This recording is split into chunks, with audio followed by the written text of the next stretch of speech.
সংবাদ মাধ্যমের স্বাধীনতায় প্রতিশ্রুতিবদ্ধ সরকার, তবে সাংবাদিকরা এখনো নানা নির্যাতনের শিকার হচ্ছেন, এমন মন্তব্য করেছেন স্থানীয় সরকার মন্ত্রী মির্জা ফখরুল ইসলাম আলমগীর।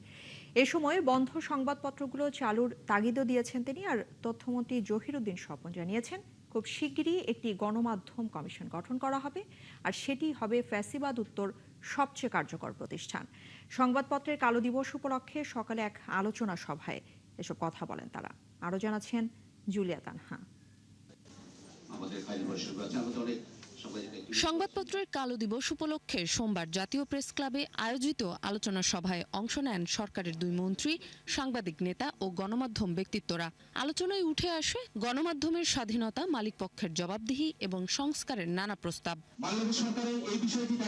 এ সময় স্থানীয় সরকার মন্ত্রী মির্জা ফখরুল ইসলাম আলমগীর বলেন, সরকার সংবাদ মাধ্যমের স্বাধীনতায় প্রতিশ্রুতিবদ্ধ হলেও মালিকপক্ষের নির্যাতনের শিকার হচ্ছেন সাংবাদিকরা। বর্তমান সরকার এই সংবাদপত্রের স্বাধীনতাকে রক্ষা করবার জন্য কমিটেড আছে এবং তারা কাজ করছে। সে বিষয়ে আমাদের তথ্যমন্ত্রী সেই কথাগুলো বলেছেন। কিন্তু অন্যদিকে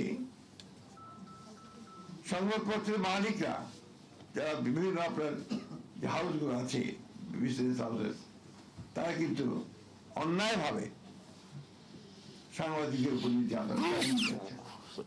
আমি একদম বলতে চাই খুব স্পষ্টভাবে, তিনি বন্ধ হয়ে যাওয়া সংবাদপত্র চালু করে সাংবাদিকদের কর্মসংস্থানের সুযোগ সৃষ্টির আহ্বান জানান। আমাদের বন্ধ হয়ে যাওয়া যে সমস্ত সংবাদ মাধ্যমগুলো রয়েছে, দৈনিক বাংলা, টাইমস, এগুলোকে চালু করার জন্য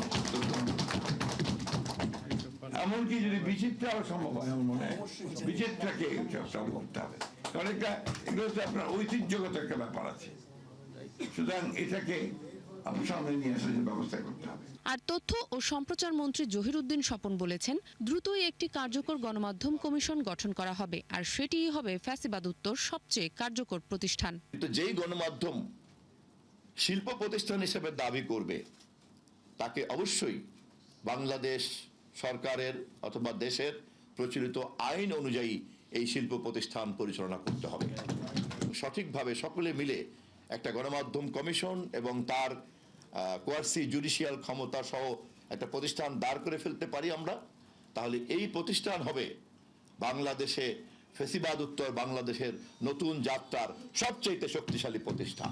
এ সময় সাংবাদিক নেতারাও গণমাধ্যমকে একটি সুনির্দিষ্ট কাঠামোর মধ্যে আনার দাবি জানান। সবাই মিলে সম্মিলিতভাবে যেন আমরা এই কার্যকর একটা উদ্যোগ গ্রহণ করতে পারি। জুলিয়া তানহা, ৭১, ঢাকা।